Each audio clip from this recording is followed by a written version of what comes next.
بسم الله الرحمن الرحيم ويل للمطففين الذين إذا اكتالوا على الناس يستوفون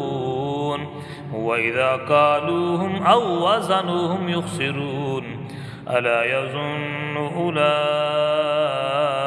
أنهم مبعوثون ليوم عظيم يوم يقوم الناس لرب العالمين كلا إن كتاب الفجار لفي سجين وما أدراك ما سجين كتاب مرقوم ويل يومئذ للمكذبين الذين يكذبون بيوم الدين وما يكذب به إلا كل معتد أثيم إذا تتلى عليه آياتنا قال أساطير الأولين كلا بل ران على قلوبهم ما كانوا يكسبون كلا إنهم عن ربهم يومئذ لمحجوبون ثم إنهم لصال الجحيم ثم يقال هذا الذي كنتم به تكذبون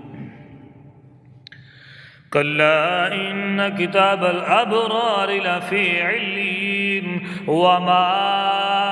أدراك ما عليون كتاب مرقوم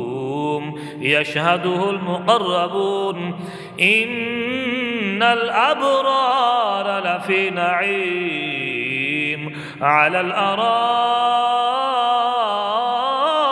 ينظرون تعرف في وجوههم نضرة النعيم يسقون من رحيق مختوم ختامه مسك وفي ذلك فليتنافس المتنافسون ومزاجه من تسنيم عينا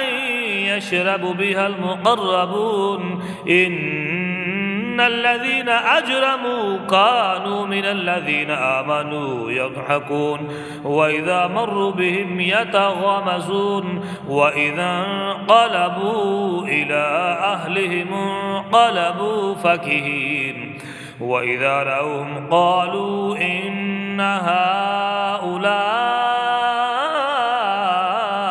لضالون وما أرسلوا عليهم حافظين فاليوم الذين آمنوا من الكفار يضحكون على الأرائك ينظرون هل ثوب الكفار ما كانوا يفعلون صدق الله العظيم.